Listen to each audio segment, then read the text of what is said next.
When you come to think of it, almost all human behavior and activity is not essentially any different from animal behavior. The most advanced technologies and craftsmanship bring us, at best, up to the super chimpanzee level. Actually, the gap between, say, Plato or Nietzsche and the average human is greater than the gap between that chimpanzee and the average human. The realm of the real spirit, the true artist, the saint, the philosopher, is rarely achieved. Why so few? Why is world history and evolution not stories of progress, but rather this endless and futile addition of zeros? No greater values have developed. Hell, the Greeks 3,000 years ago were just as advanced as we are. So what are these barriers that keep people from reaching anywhere near their real potential? The answer to that can be found in another question, and that's this.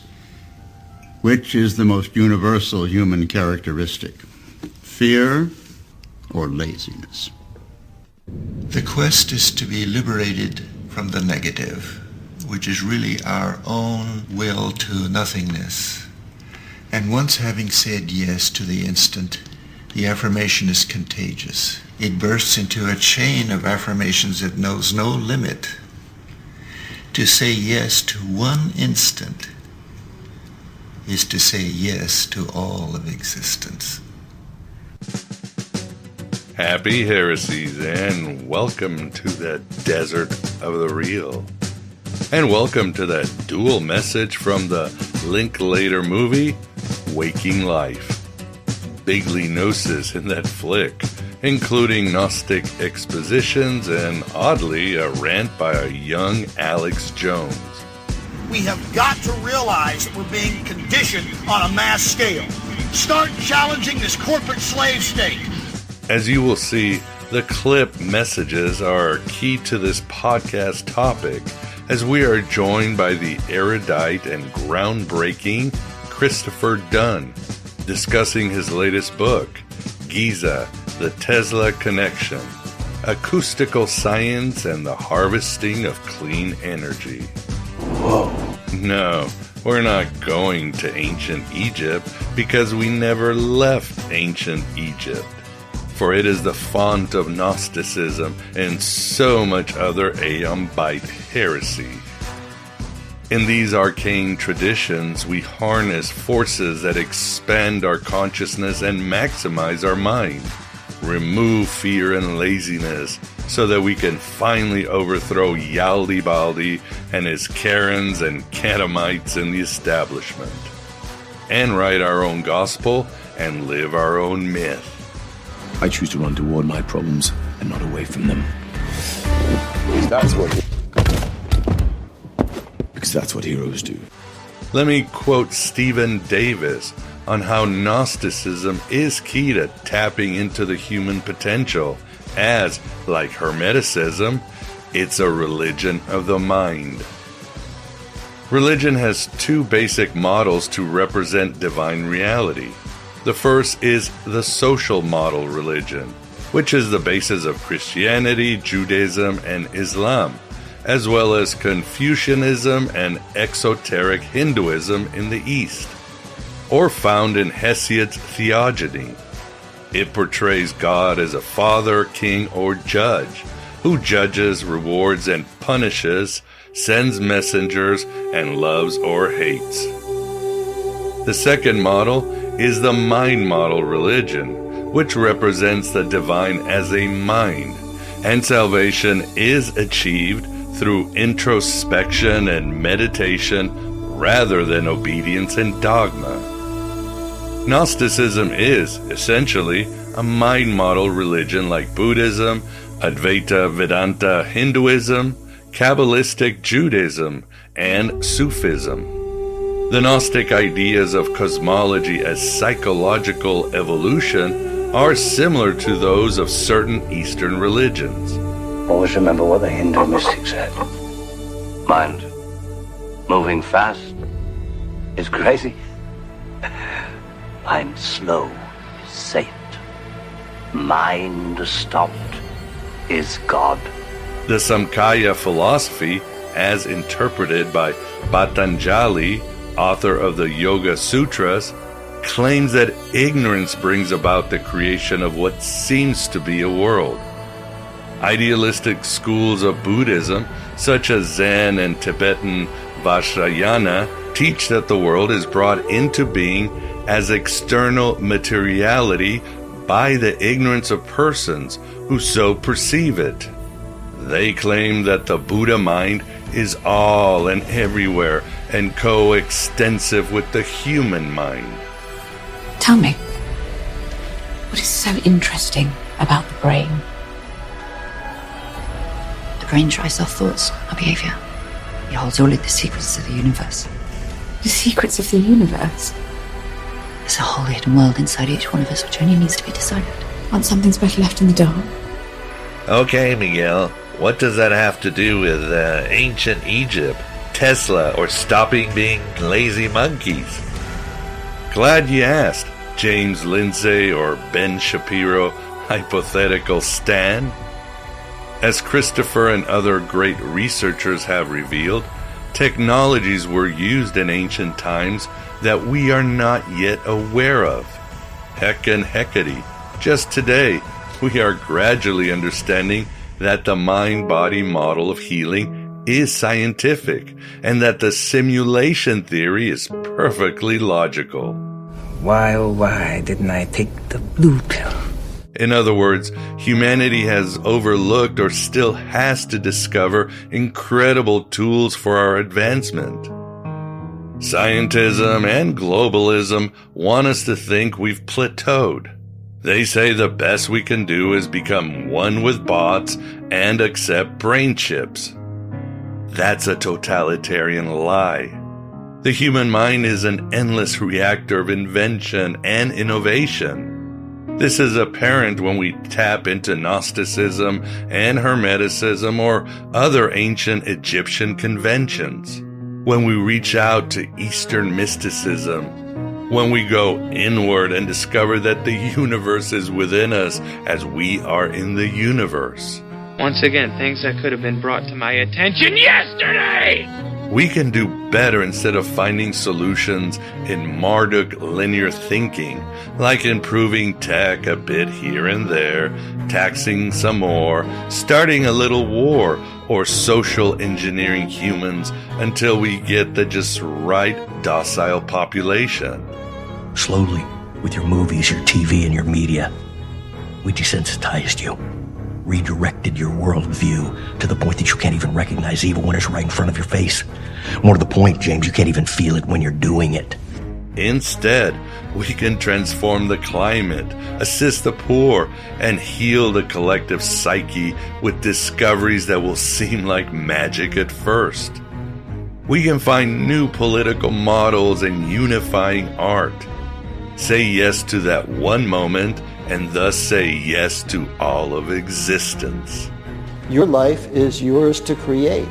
Archon catamites like James Lindsay and Ben Shapiro have babbled that Athens and Jerusalem are the true pillars of Western culture.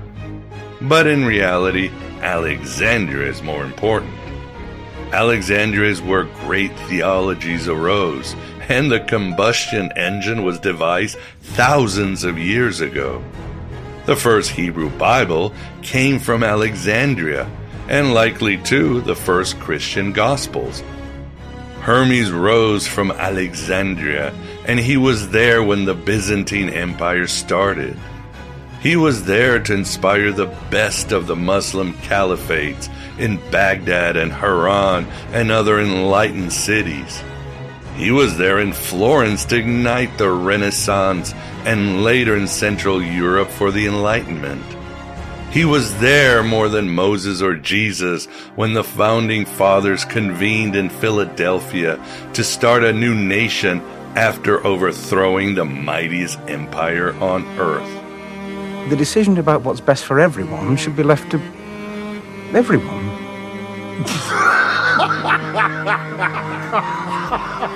Maybe we should give the dogs a vote as well. I'll ask my horse.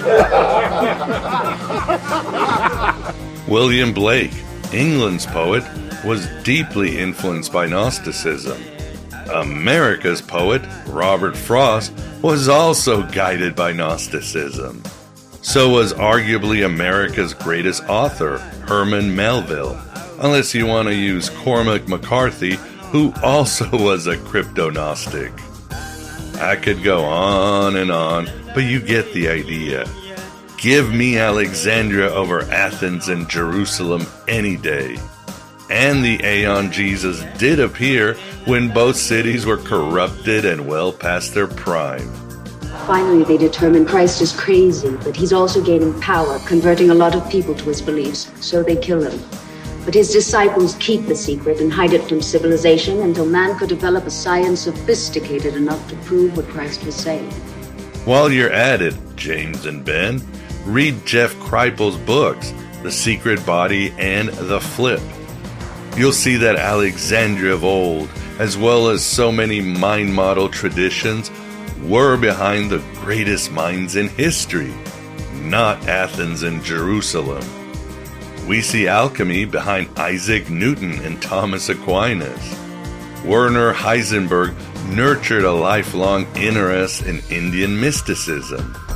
Niels Bohr put the yin-yang symbol of Taoism on his coat of arms as an expression of the paradoxical wave-particle behavior of quantum reality.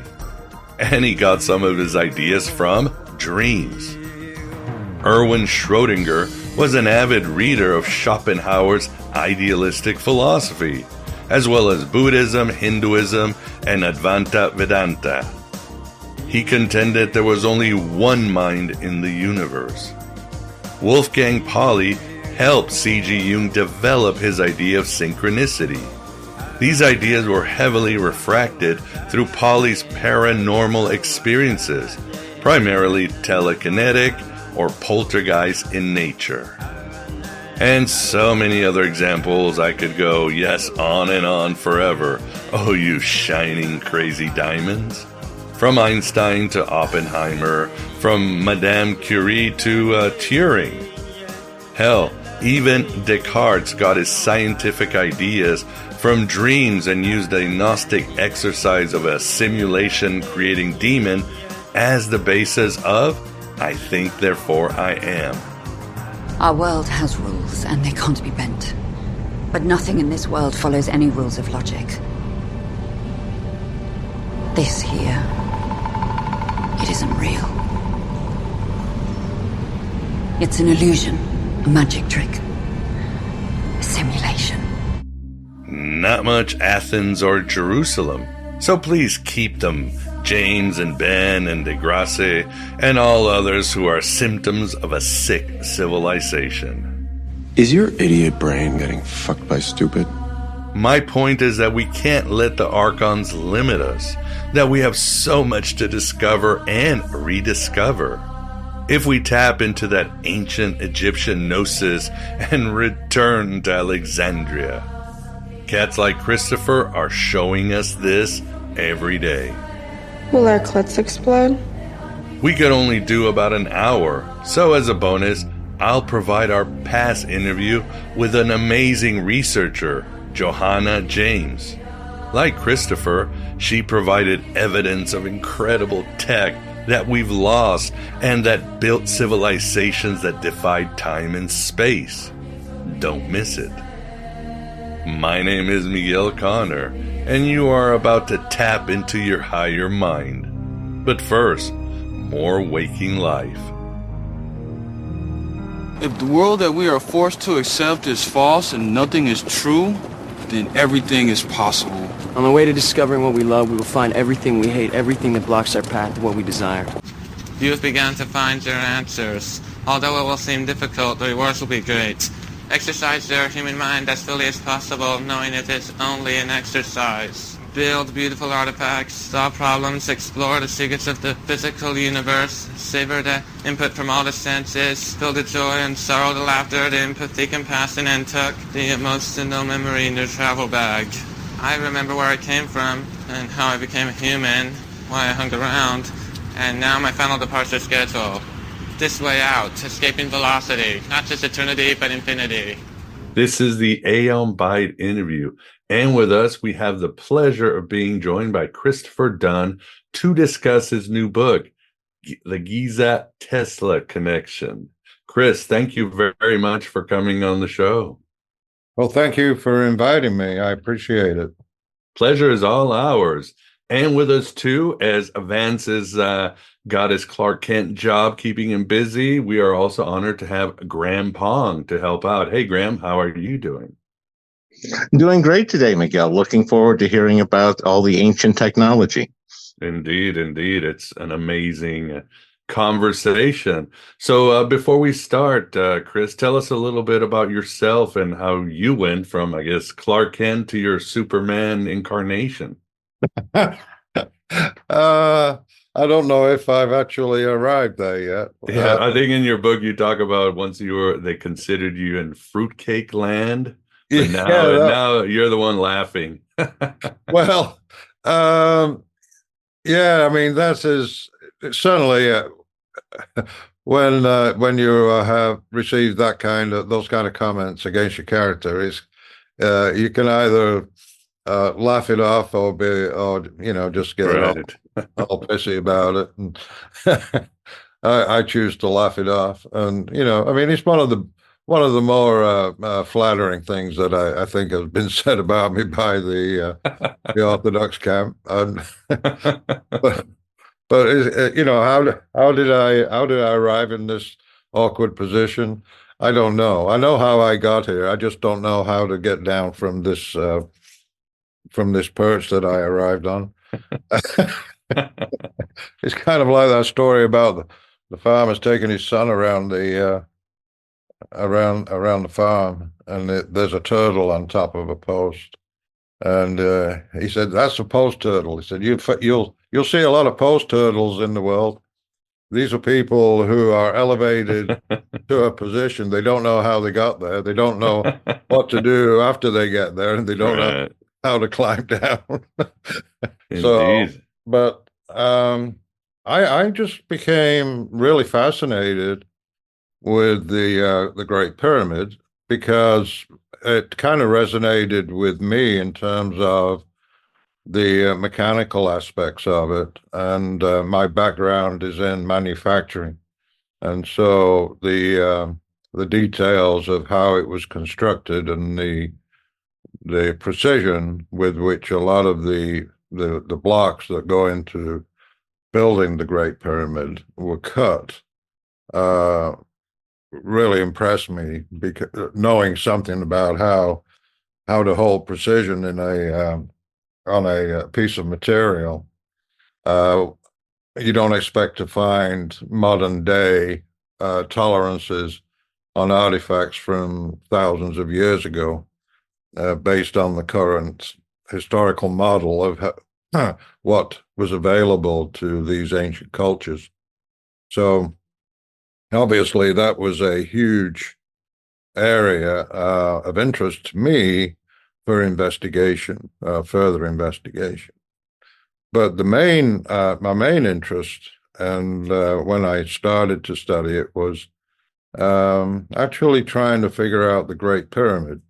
And there have been Peter Tompkins' book, Secrets of the Great Pyramid, was a great source for me in terms of opening my mind to maybe other possibilities for the Great Pyramid, because in his book, he introduces researchers from the past who had similarly questioned the original purpose for the Great Pyramid and kind of rejected the tomb theory and tried to figure out a more practical Cartesian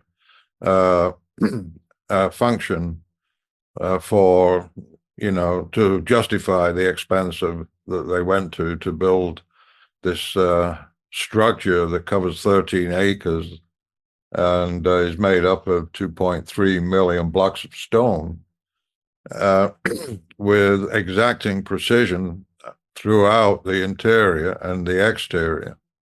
So just the features of the Great Pyramid are mind-blowing. when you consider that it was accomplished thousands of years ago by a culture who seemingly or supposedly were using copper tools, stone hammers, stone chisels, and nothing of significance or, capability to actually produce what we see. And so, but the main thing for me, I think, was looking at the interior design of the Great Pyramid. It reminded me of schematics of a machine, or it kind of had that feel to it because of the various angles on which these passageways were cut. The Grand Gallery is cut on a 26.5 degree angle, the ascending passage the same. And then you've got the descending passage going down to the subchamber that is on a 26.5 degree angle. All these angled passageways and shafts, and then the features of the chambers.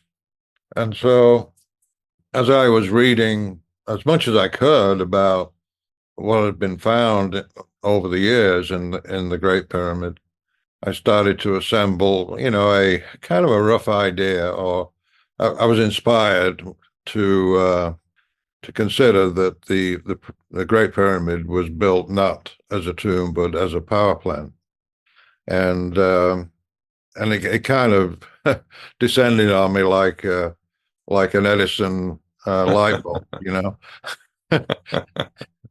And so from that moment on, I was obsessed. It was like I've noted, though, over the years that people who actually are serious researchers in the Great Pyramid, they have no choice but to be obsessed for them. It's like it grabs a hold of you and it doesn't let you go. And that's what happened to me. There wasn't a day that went by when I wasn't in some way thinking about some feature in the Great Pyramid and what it may have been used for. And you say in your book that basically you're theorizing that it's more, the pyramid is the quote unquote practical purpose to harvest electrons contained in igneous rock in the Earth's lithosphere. That's what it is. It draws energy and creates a power plant. Right. And that's actually that's the evolution of the idea, because in the Giza power plant, I was more I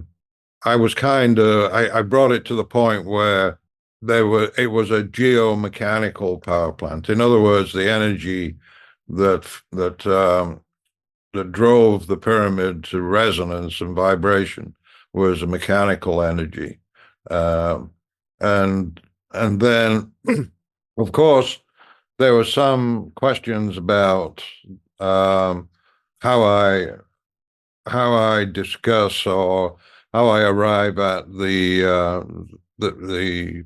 enough power to create a hydrogen maser, and that the piezoelectric effect was a big part of my discussion on that. The King's Chamber, because there are just thousands of tons of granite, which is an igneous rock, and I read and reported that it had 55% silicon quartz crystal. So since then, I learned that the content of quartz in that Aswan granite was not as much as I thought it was. It was more like 20% silicon quartz crystal. And then the piezoelectric effects, for piezoelectric to flow, the crystals have to be pressured. The pressure has to be put on the crystal axis, specific crystal axis, and the crystals are randomly oriented. So that became a problem too. So the electron harvester aspect to it, there's two motivations behind that. One of the motivations is to present the concept of power generation without the concept of power plants, or the presenting a mental image to you, consider it being a power plant, because power plants generally, if you look at these coal-fired power plants, you have these smokestacks with smoke billowing out of the top, or they're nuclear power plants, things of that nature. And in some quarters, they kind of hold a negative connotation.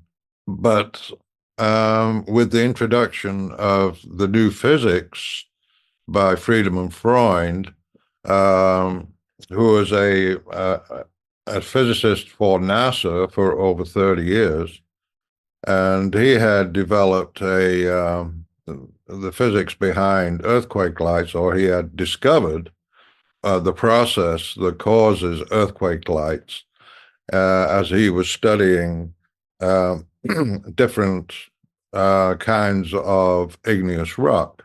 And so he discovered that when rock is put under stress, like when the pressure builds in the earth prior to it fracturing or an earthquake occurring, that when the rock is stressed, that electrons will flow. He identified what he called peroxide defects in the minerals, and then these dormant electronic charge carriers, which, when put under pressure, they flow very quickly to the surface of the earth, seeking the highest point.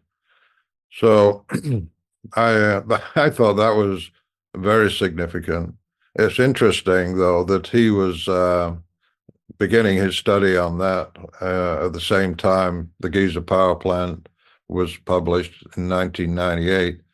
Actually, I think his first paper on it was in 1997, but I had no knowledge of him until a research associate who was working with me, his name's Robert Vorter, and he was kind of puzzled about the piezoelectric effect and the lack of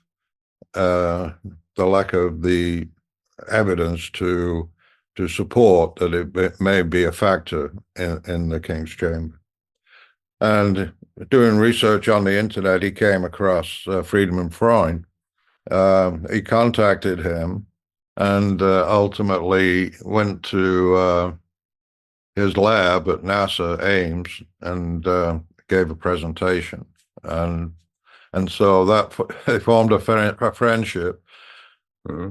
Friedman, he has a think tank. It's kind of like a global think tank. These are all scientists from around the world who will meet via Zoom and to discuss certain topics, papers that are being written, Freund's work, and what everybody else is interested in.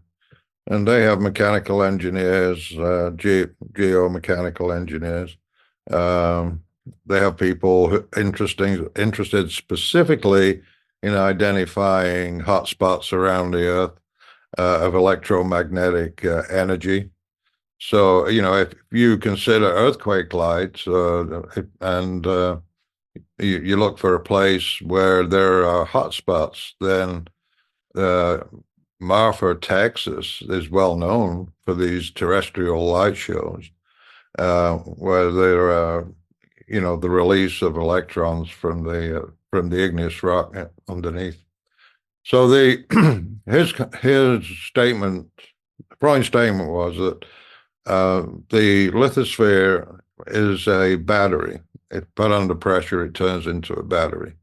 And so here we are, we have this new physics that describes the lithosphere as having the ability to turn into a battery. All we have to do is squeeze it a little bit or put some pressure on it, and it will give up as many electrons as we need. So that is the why I called it the electron harvester rather than a power plant this time around, because of the harvesting of electrons being a very, I would think, efficient and cheap way, really, to generate electricity or to gather electricity. I mean, when you consider that we in 2021 we mined in America, we mined enough coal to build a great pyramid that's 76 times the size of the Great Pyramid in Egypt. Wow. that is a lot of coal. So we definitely know how to extract material from the earth and work with it. So I think it's very exciting. And even if we say, okay, I'm not really interested in rewriting history so much, which, I eventually reached that point. It's like the political and the cultural and the belief systems of people around the world, they calcify, and it's very hard for them to make the switch from seeing history in a different manner.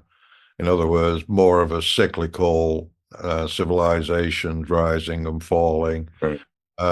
And then these cataclysmic events that happen intermittently, and it's and then you are kind of looking at history in a way that is telling people, hey, the history, if this is correct, the history books need to be rewritten.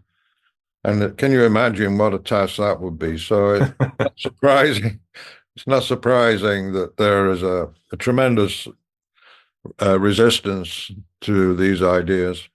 But on the other hand, if what we discern from these ancient cultures, these highly advanced ancient cultures, if what we discern is possible in terms of energy generation, how it can guide us in the future, then there's the potential there for a tremendous benefit in developing new sources of energy when the whole drive right now seems to be to eliminate the use of fossil fuels, and even if we just maintain or continue using the same amount of fossil fuels, then to say that then we're going to just introduce electric vehicles and say that by a certain date everybody's going to be driving an electric vehicle, and just on the face of it, that seems like an impossible objective and could never be achieved because we don't have the capacity in the grid to handle if we don't. Currently, we're using, I don't know, millions of internal combustion engines in our tractors, lawnmowers, cars. It's just it would be impossible to replace them all. It could happen maybe over a few generations, but I think people seem to be a little too eager right now. My great interest is in the future. As far as the history, if the Egyptians want to rewrite their history based on this new data, then that's up to them. And And I can tell you that there is right now a tremendous interest in Egypt in this subject. They're not as opposed to considering that their ancestors were more advanced as we are in the West. So I get very few people who would resist my ideas in Egypt. In fact, most people, professional people too, support them.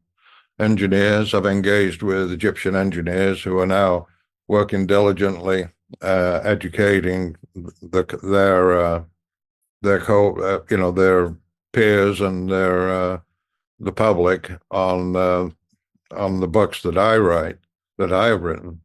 Ahmed Adley, who is a very bright young Egyptian engineer, has a YouTube channel, and his videos receive millions of views, and but they're in Arabic, and the Arabic speaking world absolutely love them.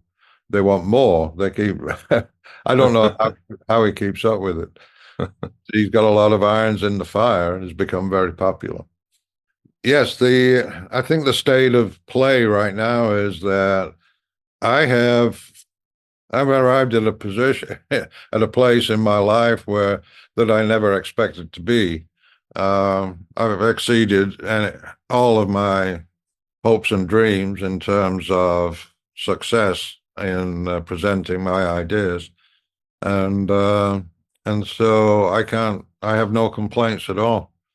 Indeed, yes. This is great to hear, especially the idea of finding new sources of energy. But as we were talking, the idea of these turtle posts or post turtles in the oil and gas and the government and all those resisting change, because again, people are doing what they're doing, and we live in a society where we'll just add a little bit more. In fact, I'm surprised you haven't had more pushback, you and the others, considering how many people depend on the old tired systems, Chris.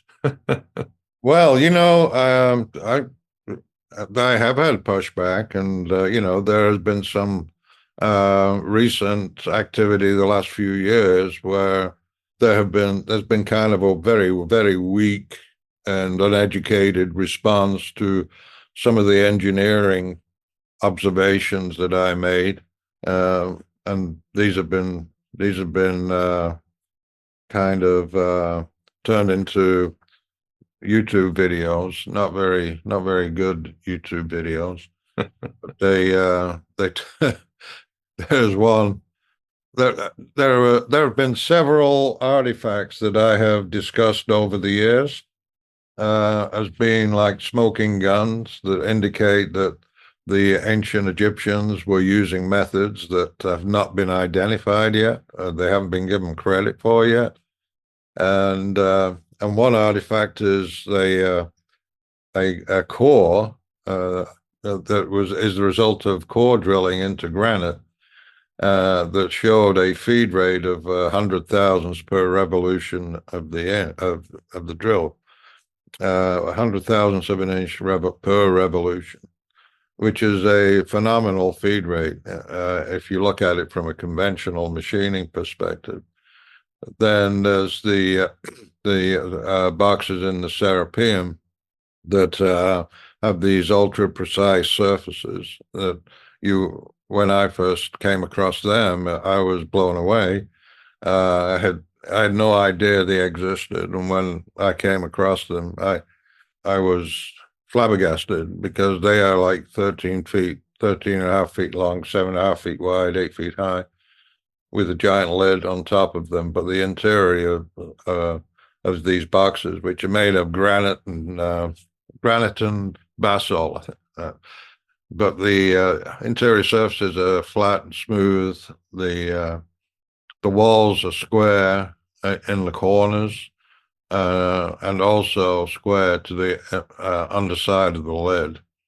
And when you when you think about the work that it would take to create those, and just the need the necessity to have instruments that you would be able to measure and verify that the surfaces are what you are trying to achieve. It's like, when I worked in tool and die making for many years, I must have had over 50,000 hours working as a tool and die maker. Wow. My lifetime. And so I'm very familiar with what it takes to create very precise flat surfaces, round surfaces, contoured surfaces, and because that's what you need for the dyes that create all our products. That's what you need in order for them to work. But but I worked in aerospace manufacturing mostly in the States. So I had a couple of instruments with me in Egypt, a very, very precise toolmaker square and a straight edge. And that's essentially what I used on the inside of these granite boxes in a place called the Serapeum near Saqqara. And it's an incredible site. In 1995, when I first went in there were no tourists at all. They wouldn't allow any tourists. And so after I made my observations, I wrote an article about them, and then I also included my observations in my book, The Giza Power Plant. It was in the chapter called Advanced Machining in Ancient Egypt. So then things started to change in Egypt, and they started to dress the place up so that they could receive tourists. And now there are thousands of engineers going through that place every year. It's become very popular for a lot of people. Very interesting. Well, let me bring in Graham. He's more engineered and scientific minded than I am. Graham, do you have a question or comment for Chris?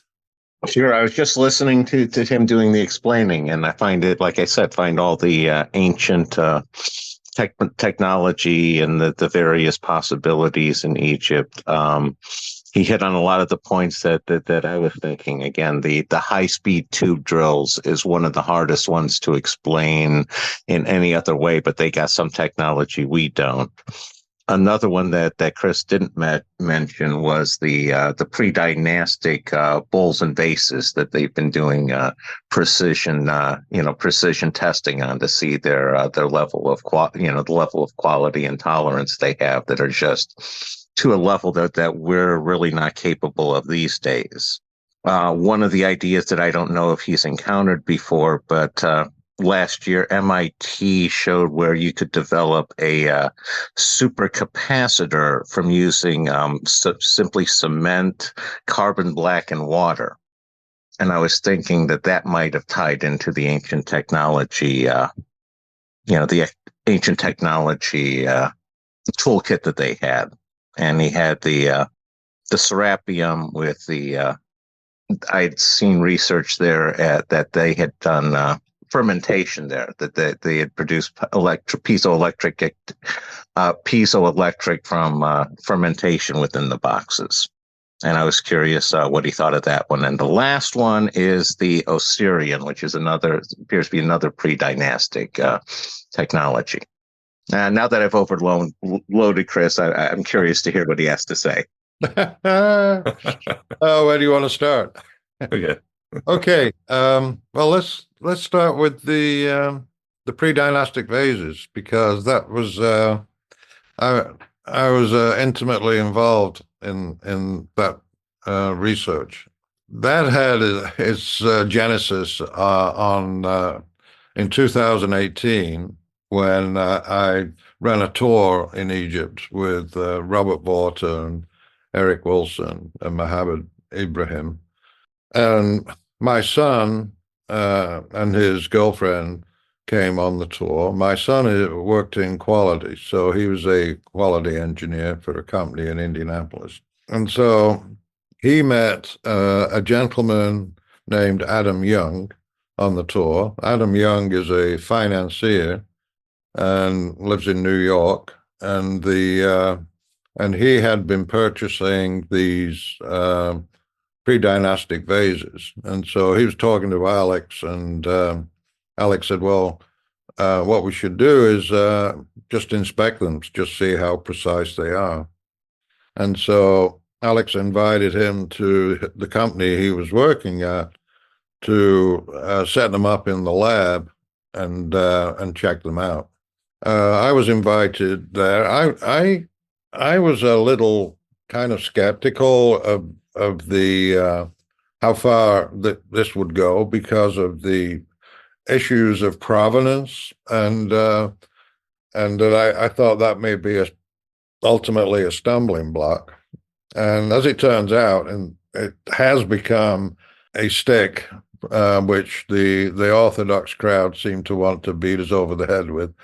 But that didn't stop Alex. He had a vision, and he had a passion to move it forward, and so did Adam Young.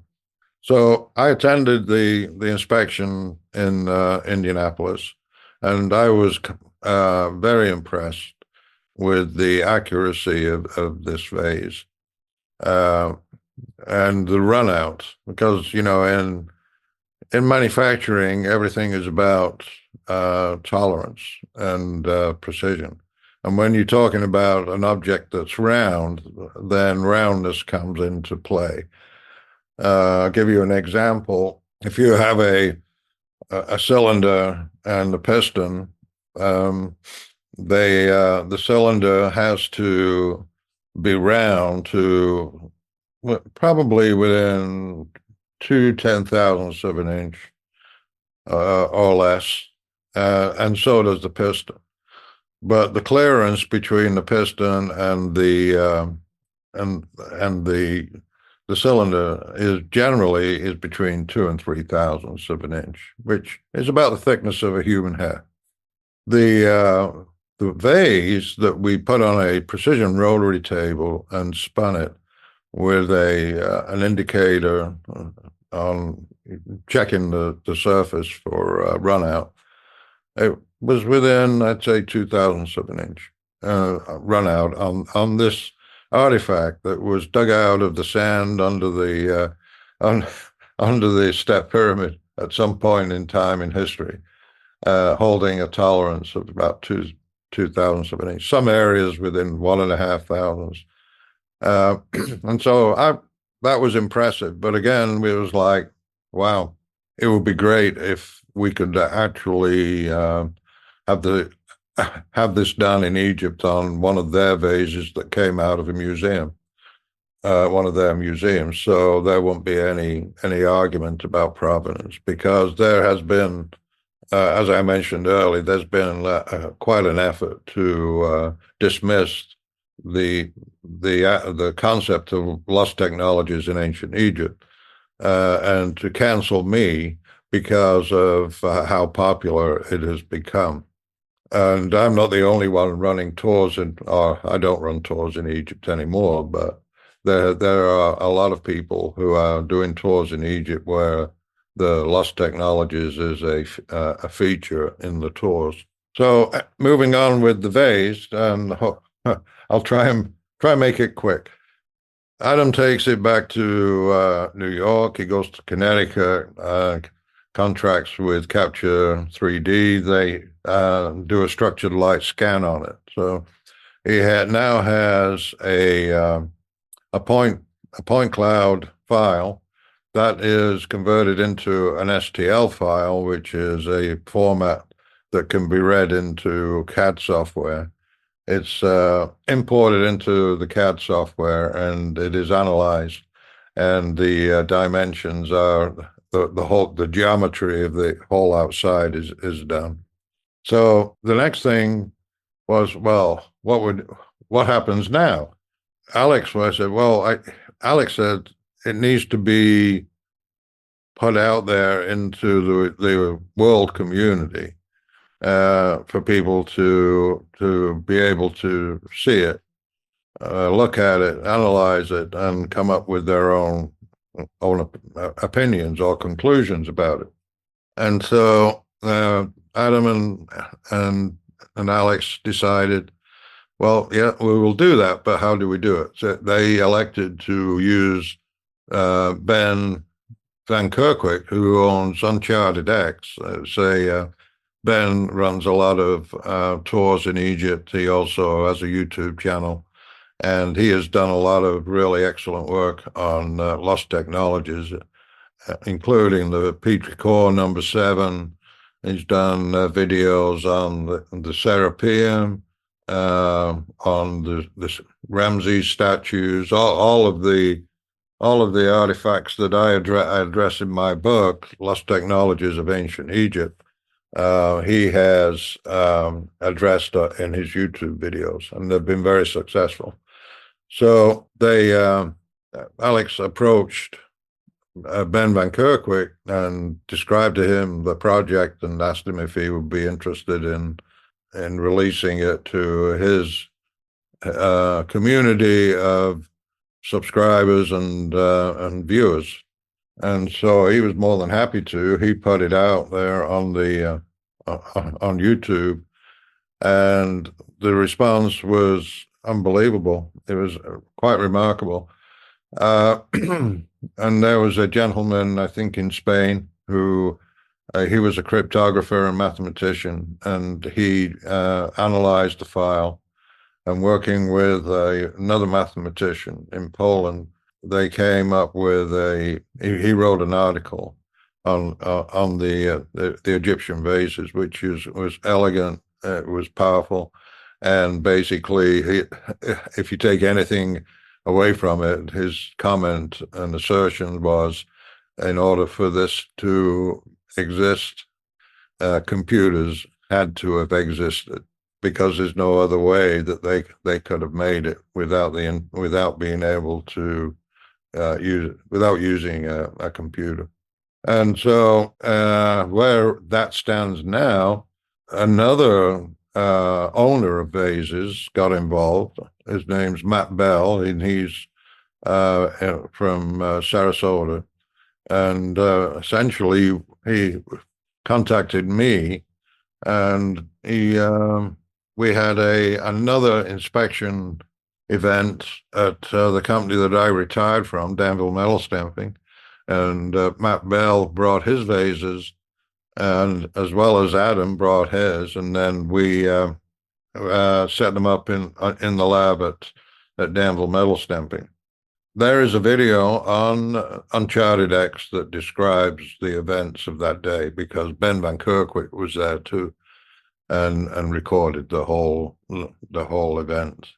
Yes, the pre-dynastic vases, and the research is not stopped. It's kind of like, yes, you have your naysayers and they make comments, and it doesn't matter if there's people in the world who don't know what they're talking about, but they will talk anyway, and that is certainly true on the internet.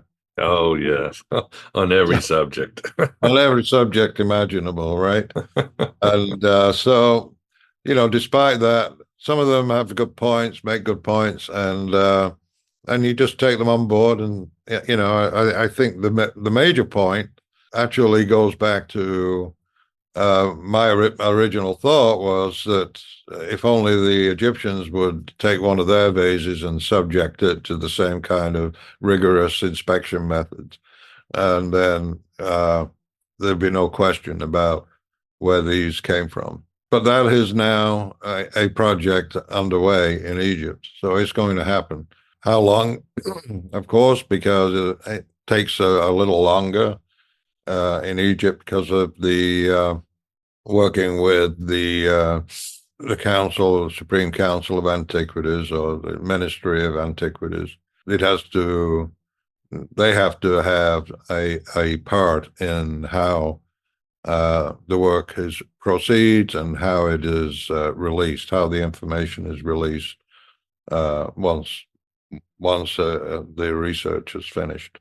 So that's a good one. I know that we already know that these things are kind of out of place artifacts that shouldn't exist.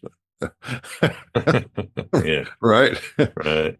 I mean, we already know this, but it's kind of like it's like the boxes in the Serapeum. They do exist, and then the thing is that these things that if they didn't exist and you imagined that you may find one, people would poo-poo the idea, right? It's kind of like, oh, I'm sure that somewhere in the desert in the Sahara there is a cache of pre-dynastic vases that are precisely machined to within 2,000ths of an inch. Everybody would say, no, you're crazy. That can't be, because they weren't capable of producing that kind of work. Well, sorry. Yeah, somebody was. Yeah. We already have that. We already have the stuff. The statues themselves are just absolutely incredible pieces of work. The symmetry and precision and geometry it's written all over the face of Egypt. It's just remarkable, really. Yeah, it's amazing. And for the layman, you mentioned that they would have had to use computers. Why is that, Chris?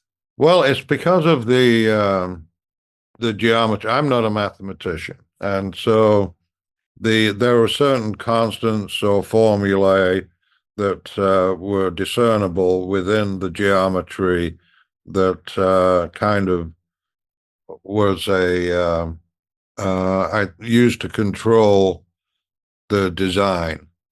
One of the features that was discerned was the flower of life, which was surprising to me because I had used the flower of life in my book because it seemed to, correspond to a lot of the features on the Ramses face.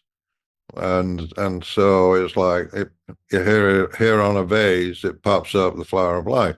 I contacted the author of the paper. His name is Mark Vist, and I said, "Had you read my book, Lost Technologies of Ancient Egypt, before you determined that there was a flower of life at work here?" And he said, "No, he hadn't. He had no idea." Interesting. Yeah. So it's interesting. It's interesting. But his comments were in order to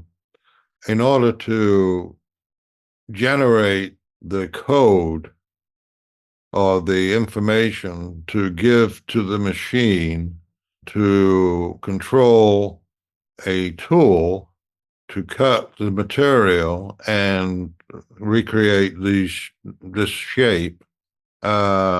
You couldn't rely on a human hand or human eyes. It is so precise and so specific. I'm old school, right? So I started working in the shops in 1961.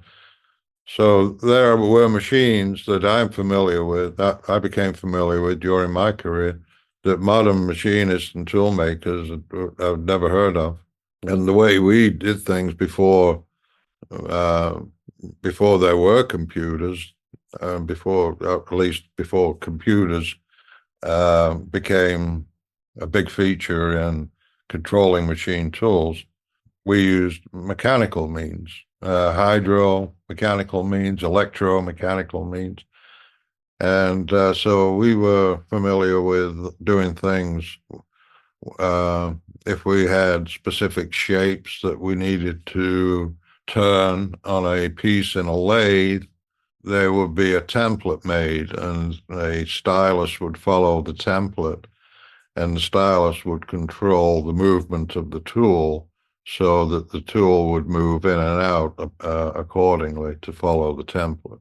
And the same on a milling machine. You would have the same situation where a model would be made of the shape that you wanted to create, and you would use a stylus that would follow the shape, and the stylus would cause the tool to move up or down accordingly.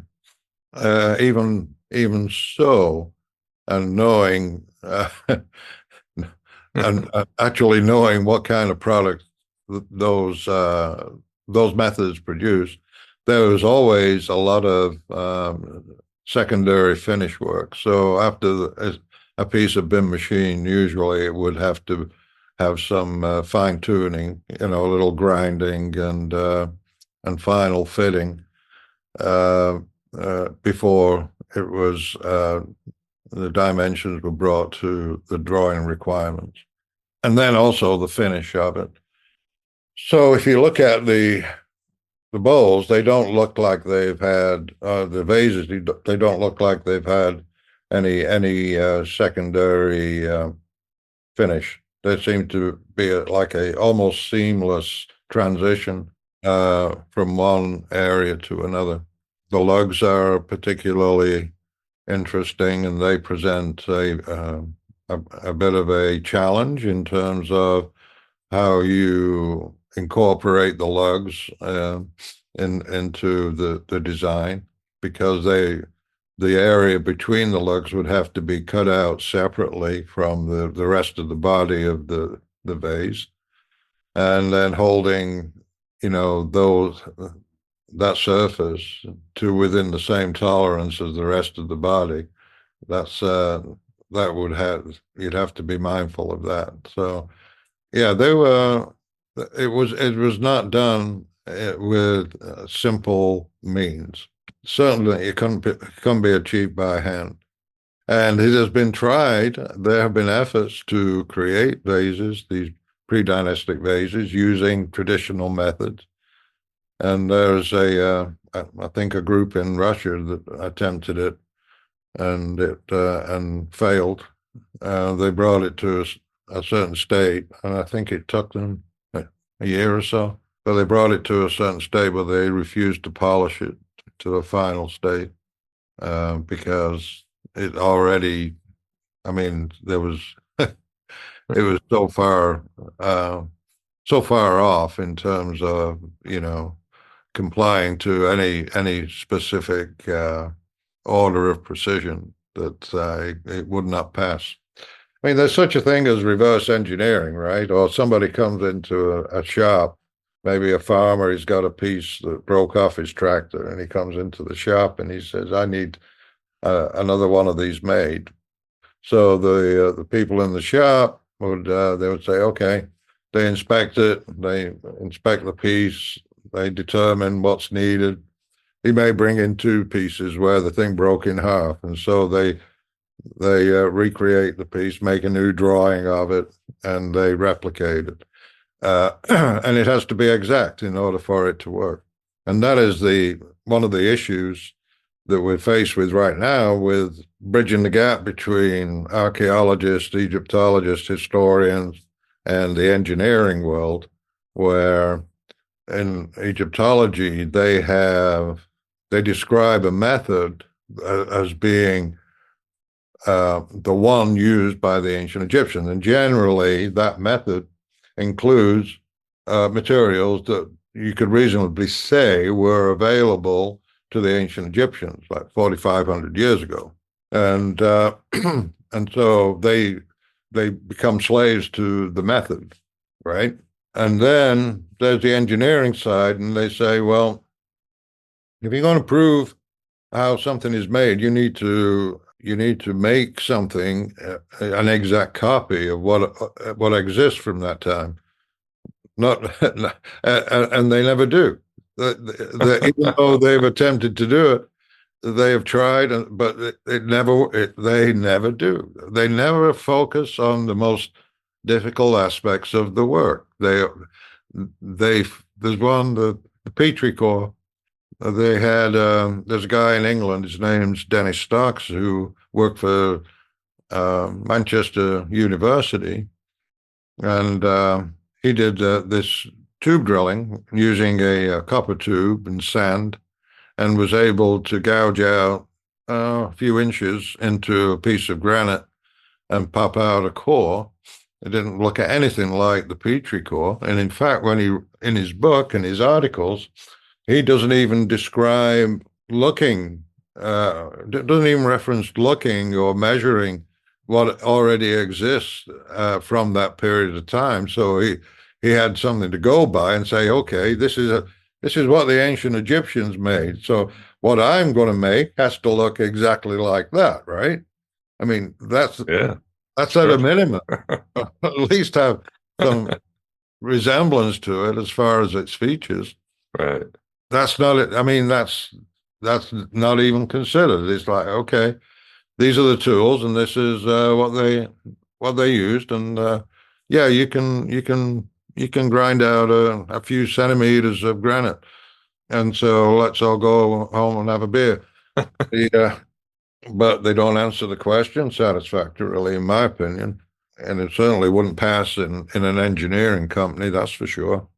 For sure. And in your book, you bring up Tesla. Tell us about Tesla in relation to the pyramids. Is this, I mean, I guess both what, free energy? Yes. The Tesla, I don't use the term free energy. I don't think anything's free. No, that's true. There's a cost to everything. I think there's expensive energy, and then there's more expensive energy. Depends. Yeah. But as far as the electricity, harvesting electricity rather than going through the whole process of mining, transportation of coal, the grinding it up and injecting it into furnaces, boiling water, blowing turbines, and harvesting the electrons from the generators that are rotating. Yeah, that's a long, drawn out, and expensive process, and just the environmental controls part of that process is expensive too. And it's very difficult. I don't. They try to build a coal furnace power plant. I think in Kent, was it? And they abandoned their grand plan and turned it over to gas because meeting the environmental requirements was a challenge. So it's a very expensive proposition. So if you look at harvesting electrons that are there, and all you have to do is just tweak the rock a little bit, yeah, I think that sounds a hell of a lot cheaper than the current methods. And so the Tesla part of it was his one piece of Tesla technology.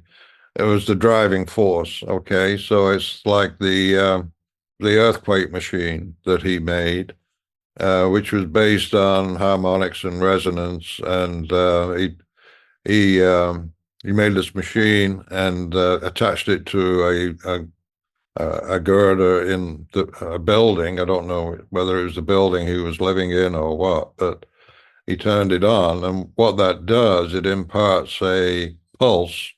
It drives a pulse into the beam, and then tuning it to match the natural frequency of the beam. In other words, you determine what frequency the beam is actually vibrating at when you hit it, and then you time your pulses to match that frequency. So every time, that beam oscillates, you give it another tap, and then it oscillates more and more and more and more until it starts shaking wildly, and you could bring the whole building down. But that's the concept. It's been known a long time. And that is the concept that I think was at play in the subterranean chamber in the Great Pyramid, that, they were actually using a Tesla-type device to strike into the earth, to drive a vibration into the earth, but also up into the pyramid. It's a little more complicated than that, but that is basically one of Tesla's thumbprints. on the pyramids. The other one, and this is kind of futuristic. I found myself thinking more about the future than the past.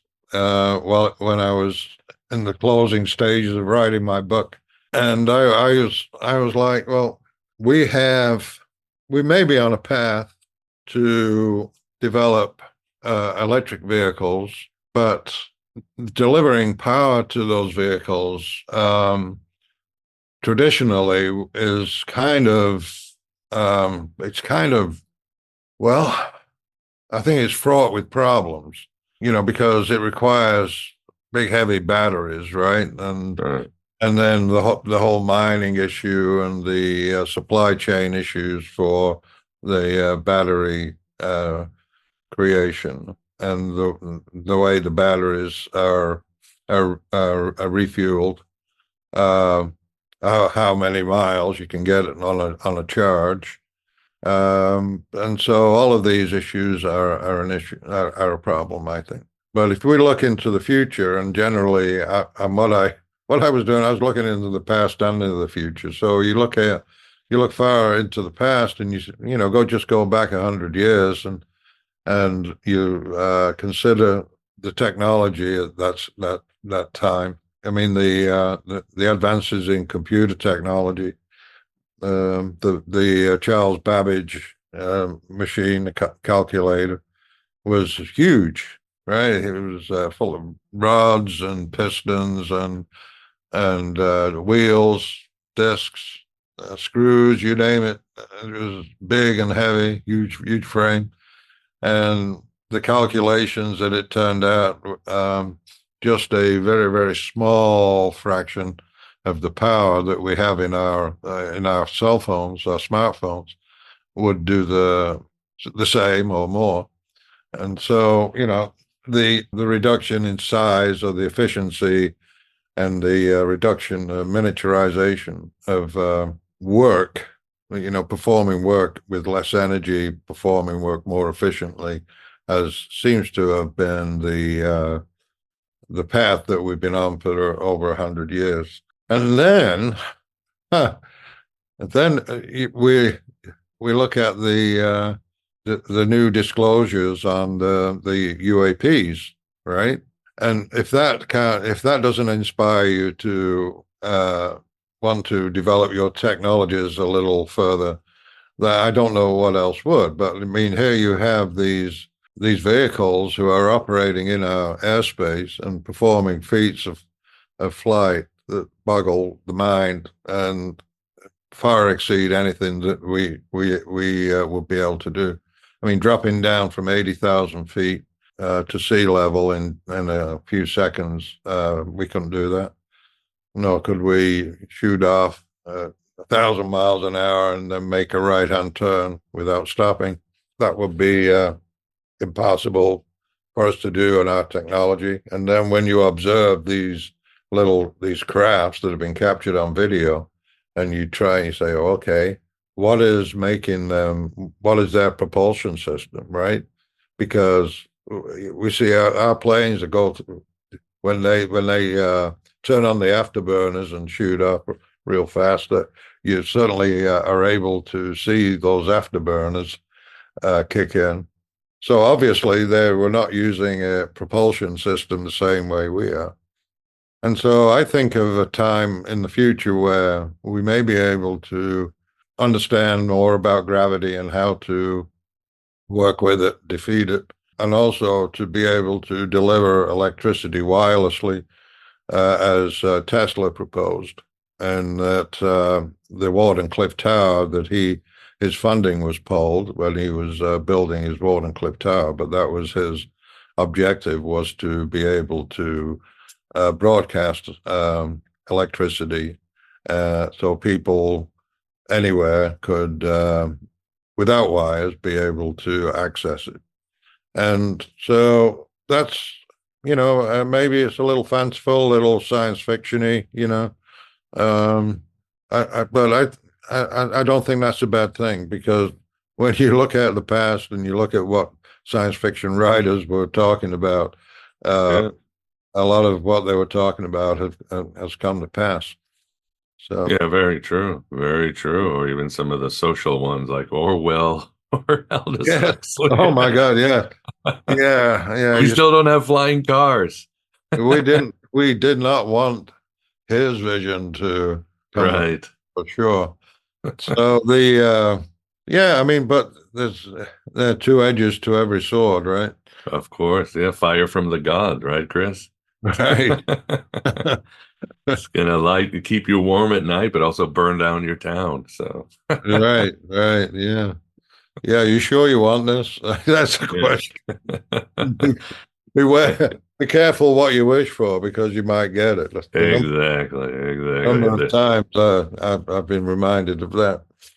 So the Tesla connection would be some of the technologies that we would employ that I would recommend if we were going to build a pyramid electron harvester in the States. And I included in the book a graphic of the pyramid with a dome over it. So it has a Tesla dome over it. And that is really a part of the Freund effect, I call it. A lot of people call it. That's Friedemann Freund's discovery on the earthquake lights. Is that when he in order to test his hypothesis, he had a granite slab brought into his lab and hydraulic press, and so he put the slab under pressure and measured the electron flow from one end to the other.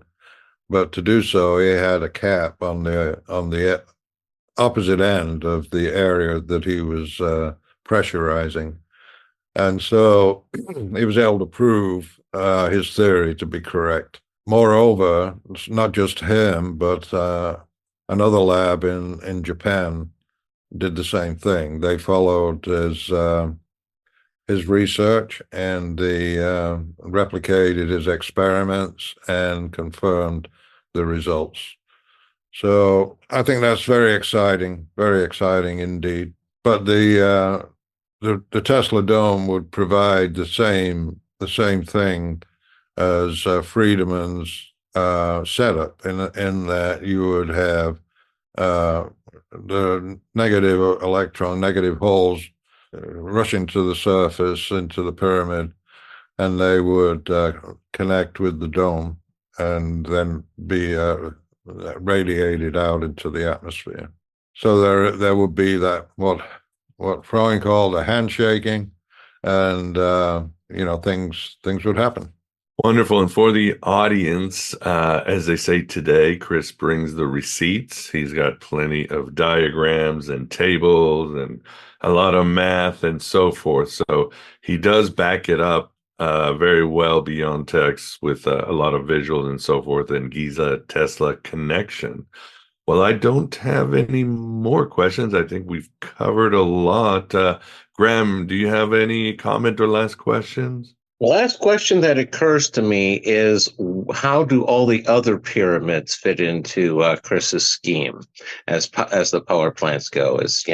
Definitely the idea that their tombs doesn't work, but what's his idea as to what their actual functions are? Yes. Actually, in my book, I mean, and that has been a criticism of mine, is that I had isolated the Great Pyramid from all the other pyramids and just addressed the Great Pyramid. The answer is quite simple. They were all, I would think, they were all used in some way to harness electrons. The interior spaces of them are all different, and so I addressed the one pyramid that had the most data about it. So the Great Pyramid has been measured, analyzed, discussed more than any other pyramid, particularly to us in the West anyway. There's more available to. Also, it's the most significant in terms of architecture on the inside. So it seemed natural to address just the Great Pyramid. But to think that, it's kind of like if the Great Pyramid is a tomb, then all the other pyramids are tombs too. That's on one side of the aisle. The other side of the aisle says, well, the pyramids are not tombs. What are they? Well, the Great Pyramid is a electron harvester. And I think we can assume that the amount of effort that they took to build all the other pyramids, they had similar intentions in that they wanted a return on their investment. And what better return than energy, electricity? Now, as far as the unique differences between the two, I think that subject has to be explored even further. And also, Graham, back to your previous question about the Assyrian and the Serapeum, or Serapeum, as a lot of people like to prefer to call it, and the boxes. What were they for? That's an interesting subject, and I know that there are different ideas about what they were used for. If you go to the Assyrian, you find that in the bottom chamber, there's a large box that is submerged in water. And so what is that all about? And then if you go to the Serapeum, there is all these boxes are in these crypts that are recessed into the floor. So there is a cavity built into the floor, and then a recess in the center of the cavity, and the box is actually inserted into this recess in the cavity. The floor of the crypts is maybe 3 to 4 feet below the floor of the tunnel. And when you look at how people move things around, and why would they create that floor, construct that floor 3 feet below the level of the tunnel floor? A woman who was working with a research associate of mine, Eric Wilson, her name was Lauren Kurth. She's from New Zealand, and she came up with the idea that they filled these cavities with water. So the boxes were surrounded with water, and that's similar to the Assyrian. Interesting. But Eric Wilson, who is an aerospace engineer, he thought that the boxes would have been used to grow crystals. And there's all manner of I think all ideas on the table. I mean, whatever ideas you come up with, I think are valuable. They may be a combination of a few, or you may have a situation where you have some boxes that were used to perform one task, others another. There was a discussion on whether these boxes were used to house nuclear waste because of the weight of the lids. The lids are so thick and heavy. I have a different point of view on that. I think that the lids were so thick because they didn't want the underside surface to sag. So you would maintain precision across the undersurface of the lids. And my hypothesis on the boxes was that perhaps they were used in a way that was described by K. Eric Drexler, who wrote Engines of Creation, and he talked about nano assemblers and being able to actually grow a jet engine inside a bath using nano assemblers and the appropriate atoms and materials needed to actually grow them. He wrote a very fascinating book. I cite it in my book, and I take some excerpts from it. So it is kind of futuristic, but I don't have any problem of futuristic ideas at all. I think they're extremely valuable. Fascinating. Well, awesome. Well, we are at the end. Chris, I'll have this on the show notes, but where do you want to send people? I guess your website is still gizapower.com. Yes, it is. Anywhere else you want to send folks to? Well, some of them I know where I'd like to send them. To the moon. Just kidding. Yeah. No, I'm good. I mean, it's it's a gizapower.com. My email address is listed there. So anybody who wants to contact me, I do have a Facebook page. It's Christopher Dunn. So, generally, if something exciting is happening, I'll post something there. But I don't use social media that much. There's people out there. I don't blame people you. out there who are constantly on it. So I'm not. Yeah, agreed. Well, I highly recommend Giza, the Tesla Connection. I'm saying now the full title, and the byline is Acoustical Science in the Harvesting of Clean Energy. Great book, and so many great insights. Well, first of all, Graham, thanks for keeping us company on this journey. Oh, it was my pleasure. It's a pleasure to meet Chris, and I'm a big fan of his work, and look forward to more of it. Yeah, thank you, Graham. Yes, thank you very much, Chris, for coming on the show. We appreciate your time, your research, and what you've brought to the world. And yes, thank you very much, and we hope to talk to you soon. My pleasure. Thank you. And there you have it. Yes, spiritual entrepreneurs. Christopher's revelations and research are so majestic. As mentioned in the intro, we can only do about an hour. So as a bonus, I'll provide our past interview with also an amazing researcher, Johanna James. Like Christopher, she provided evidence of incredible tech that we've lost and that built civilizations that defied time and space. Don't miss it. So please become a member for the full Egyptian magic.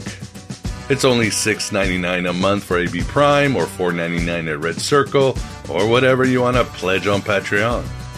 You'll get access to my private Facebook group and Discord channel for AB Prime members and higher level Patreons. If you find value in this content, please help grow this Red Pill cafeteria. Your help can be in the form of a one-time donation on Stripe or the US mail or crypto. There is also a link on the show notes if you want to leave a tip, or you can tip directly on any YouTube show or even Rockfin. There's always the merch store and my wish list on Amazon. And don't forget the new Gnostic Tarot that is selling very well. And consider the Finding Hermes program, where we have monthly exclusive meetings and presentations, with many past guests hanging out there for some high-octane gnosis. If you need help with any of these choices, just message my ass. I'm always here to help, and I truly appreciate your help. Thanks for being here. Thanks for being yourself, your true self, here in the desert of the real. Hello and goodbye, as always.